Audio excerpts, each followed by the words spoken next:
So పిల్లలలో నరాలు గానీ, బ్రెయిన్ గానీ అది ఎమర్జెన్సీగా మనం ఎలాగా గుర్తించాలి?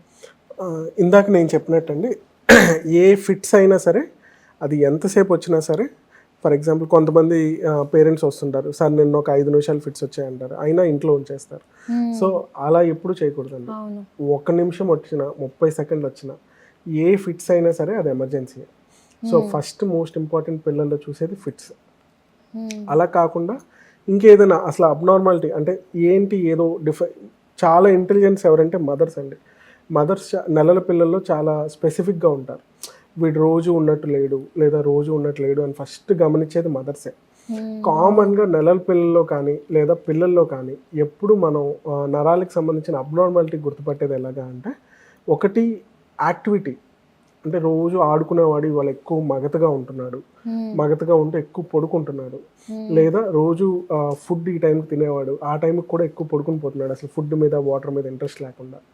2 ఏదైనా దెబ్బ తగలటం, ఆల్టర్డ్ సెన్సోరియం అంటారు. ఆల్టర్డ్ సెన్సోరియం అంటే రొటీన్కి ఏదైనా భిన్నంగా, ఫర్ ఎగ్జాంపుల్ ఎక్కువ పడుకోవటం నేను చెప్పినట్టు, లేదా ఎక్కువ ఇరిటబుల్గా ఉండటం. అంటే ఇప్పుడు నెలల పిల్లలు అయితే వాళ్ళు పడుకోరు లేదా ఇరిటబుల్గా ఉంటారు, అంటే ఎందుకు ఏడుస్తున్నారో తెలియదు.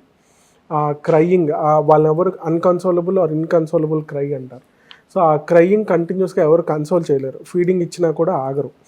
అలాంటప్పుడు కానీ, లేదా ఫిట్స్ రావటం కానీ, లేదా ఏదైనా అనుకోని విధంగా, ఫర్ ఎగ్జాంపుల్ ఒక కాలు ఒక చెయ్యి వైపు వాటిని తగ్గించేయటం, మొత్తం బాగానే ఉంటుంది, 2 కాలు లెఫ్ట్ హ్యాండ్ బాగానే వాడతారు, లేదా రైట్ లెగ్ వాడతారు, ఒకవైపు అంతా వాడరు, దాన్ని హెమిపారసిస్ అంటారు. అదొకటి అబ్నార్మల్. ఆర్ కొంతమంది పిల్లలకి జీబీ సిండ్రోమ్ అంటారు. పిల్లల్లో కామన్గా చూసే ఇంకో అబ్నార్మాలిటీ జీబీ సిండ్రోమ్. అంటే జీబీ సిండ్రోమ్ అంటే ఏంటంటే, మనకి నరాలు చచ్చిపడిపోవటం వల్ల ఒక్కొక్క మజిల్ వాడకుండా తయారవుతూ ఉంటుంది. పిల్లల్లో ఇది కామన్గా న్యూ బోర్న్ కన్నా కూడా ఒక మంత్స్ బేబీస్ నుంచి ఆల్మోస్ట్ 18 years ఈవెన్ పెద్దవాళ్ళలో కూడా ఉంటుంది, బట్ పిల్లల్లో ఎక్కువ ఉంటుంది. సో దీన్ని ఎలా గుర్తిస్తారు అంటే, అప్పటిదాకా పడుకున్నాం ఆర్ సడన్గా కొంతమంది మేము ఎలా చూసామంటే, రాత్రిపూట పడుకుంటారు, బట్ పొద్దున్న లేసేటప్పటికి కనీసం వాష్రూమ్ వెళ్దామన్నా లేవలేరు, చెయ్యి కదపలేరు, కాలు కదపలేరు. ఆర్ కొంతమందితో ఎలా స్టార్ట్ అవుతుందంటే, ఫస్ట్ కాళ్ళతో స్టార్ట్ అవుతుంది, కాళ్ళతో స్టార్ట్ అయ్యి మెల్లిగా అలా ఎసెండింగ్ పారాలిసిస్ అంటారు. అంటే కాళ్ళతో స్టార్ట్ అయ్యి పొట్టకి రావటం, ఛాతీకి రావటం, లేదా మెడకి రావటం, చేతులకి రావటం, ఇలా ఒక్కొక్క అవయవం ఆర్ ఒక్కొక్క పార్ట్ కూడా ప్యారలైజ్ అయిపోతూ ఉంటుంది. దీన్నే జీబీ సిండ్రోమ్ అంటారు. ఇది కూడా చాలా ఎమర్జెన్సీ. ఎందుకు అంటే వీటన్నిటికీ ట్రీట్మెంట్ ఉంది. మనం సరైన టైంలో ట్రీట్మెంట్ స్టార్ట్ చేస్తే పిల్లాడు మెరుగై నార్మల్ అయి ఇమ్మీడియట్గా ఇంటికి వెళ్ళడానికి ఎక్కువ ఛాన్స్ ఉంటుంది.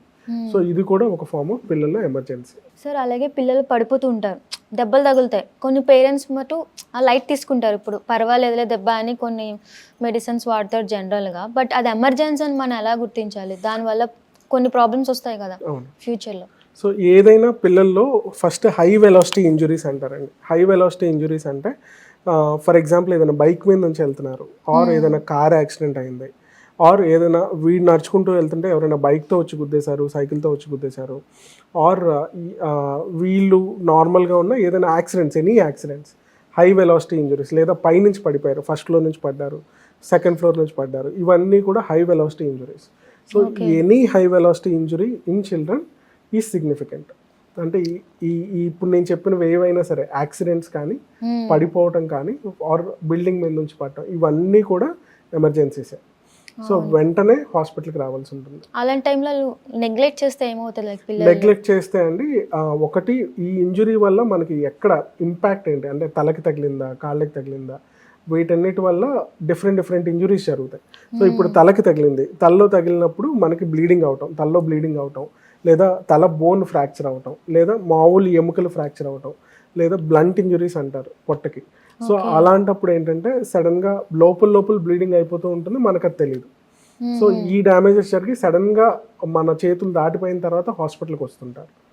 అందుకు ఎప్పుడైతే తగిలిందో వెంటనే హాస్పిటల్కి వచ్చి మనకి సరైన స్కాన్స్ అవన్నీ చేసుకొని, అసలు యాక్చువల్లీ పిల్లలు బాగానే ఉంటే మేము స్కాన్స్ కూడా చేయం, బట్ ఏదైతే ఇంజురీ బట్టి ఆర్ కొన్ని గ్రేడింగ్ ఉంటుంది, సివియారిటీ, ట్రామా గ్రేడింగ్ అంటారు.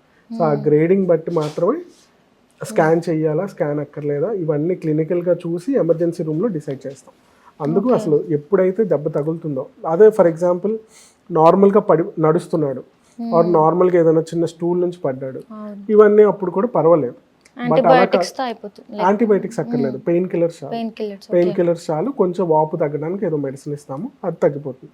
బట్ అలా కాకుండా ఏ హై వెలాసిటీ ఇంజురీ అయినా, ఇప్పుడు నేను చెప్పిన వెలాసిటీ ఇంజురీస్ ఏవైనా సరే, ఏ యాక్సిడెంట్స్ అయినా, ఏ బిల్డింగ్ నుంచి పడిపోవటం ఆర్ ఫస్ట్ ఫ్లోర్ నుంచి పడిపోవటం ఇలాంటివైనా, ఆర్ అట్లీస్ట్ బైక్ నుంచి పడటం, ఇవన్నీ కూడా వెంటనే ఎమర్జెన్సీ రూమ్కి రావాలి. ఆర్ ఇలా పడ్డ తర్వాత పిల్లాడికి ఫర్ ఎగ్జాంపుల్ చిన్న స్టూలే అనుకుందాం ఆర్ బెడ్ అనుకుందాం, కామన్గా వచ్చే ఇంజురీస్ బెడ్ మీద నుంచి పడిపోవడం.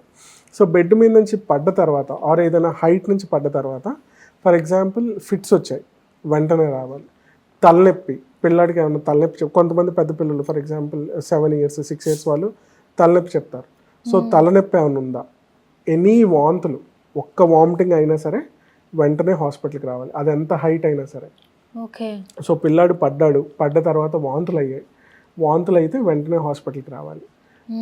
ఎక్కడైనా చాలా సివియర్గా పెయిన్ చెప్తున్నాడు, ఫర్ ఎగ్జాంపుల్ పడ్డాడు బాగానే ఉన్నాడు అనుకుందాం, లేదా ఏదైనా నడుస్తూ సడన్గా మంచం ఇక్కడ తగిలింది, పొట్టకి తగిలింది, పొట్ట నొప్పి చెప్తున్నాడు. సో ఏదైనా సివియర్గా పెయిన్ చెప్పినప్పుడు కూడా వెంటనే హాస్పిటల్కి రావాలి. ఇందాక నేను చెప్పినట్టు వాంతులైనా ఆర్ ఏదైనా సడన్గా పని చేయటం మానేసింది, అంటే బ్యాక్కి దెబ్బ తగిలిన తర్వాత ఈ చేయి సరిగ్గా ఎత్తలేకపోతున్నాడు ఆర్ కాలు సరిగ్గా ఎత్తలేకపోతున్నాడు, ఆర్ ఏ ఇంజరీలో అయినా కాలు చేయి సరిగ్గా వాడట్లేదు ఆర్ వాప్ వచ్చింది, సో అక్కడ ఏదైనా ఫ్రాక్చర్ జరిగే అవకాశం ఉంది, అలాంటప్పుడు వెంటనే హాస్పిటల్కి తీసుకురావాలి. నమస్తే అండి, నేను డాక్టర్ విశ్వతేజ, పిల్లల ICU doctor, Apollo hospital Visakhapatnam. మెయిన్గా చెప్పేది ఏంటంటే అండి, పిల్లలకి సపరేట్గా డాక్టర్స్ ఉంటారు, పీడియాట్రిషియన్స్ అంటాం. సో పిల్లలకి ఏదైనా ప్రాబ్లం వచ్చినప్పుడు ఎస్పెషల్లీ లెస్ దెన్ 16 years వరకు అట్లీస్ట్ పిల్లల డాక్టర్ చూపించడానికే ప్రిఫర్ చేయండి. ఎందుకంటే అనలైజ్ చేసే విధానం, లేదా పిల్లలు మెయిన్ ప్రాబ్లం పెద్దవాళ్ళకి అన్నీ చెప్పలేరు, నెలల పిల్లలు కానీ లేకపోతే అప్ టు 10 years కానీ. సో అలాంటప్పుడు చూసి బెటర్గా అసెస్ చేయడానికి పీడియాట్రిషియన్కి ఎక్కువ స్కోప్ ఉంటుంది. సెకండ్ థింగ్ నేను చెప్పేది, పిల్లల్లో మన ఏరియాలో వైజాగ్, విశాఖపట్నం లేదా విజయనగరం, అనకాపల్లి ఇటు సైడ్ అంతా కూడా ఎక్కువ అదర్ మెడికేషన్స్ ఇస్తుంటారు. అదర్ మెడికేషన్ అంటే చేదుని కానీ, లేకపోతే అనాస మందులని కానీ, లేదా కరక్కాయ పట్టడం, లేదా ఇంకా ముక్కులో చెవిలో వాటిలో నూనె పోయటం, గ్రైప్ వాటర్ పట్టడం, ఇవన్నీ చేస్తుంటారు. దయచేసి అవన్నీ వాడొద్దండి, ఓన్లీ డాక్టర్స్ ఇచ్చిన మందులు మాత్రమే వాడండి. సెకండ్ థింగ్, పిల్లలకి ఏదైనా ఫర్ ఎగ్జాంపుల్ ఫీవర్ వచ్చింది, లేదా ఇంకేదైనా చిన్న ప్రాబ్లమ్స్, జలుబు దగ్గు వచ్చాయి, అంతే కదా అని చెప్పేసి మెడికల్ షాప్కి వెళ్ళి ఆ మెడికల్ షాప్లో ఇచ్చిన మందులు తీసుకొని ఇష్టం వచ్చినట్టు డోస్ వేస్తుంటారు. బట్ ఎప్పుడు కూడా పిల్లలకి బరువు బట్టి మాత్రమే డోస్ ఇవ్వాలి, అది మీకు మీ పిల్లల డాక్టరే బెటర్గా చెప్తారు. సో పిల్లలకి ఏదైనా అయినప్పుడు పిల్లల డాక్టర్కి చూపించి ఆయన సలహా తీసుకొని దాన్ని బట్టి మందులు వాడండి.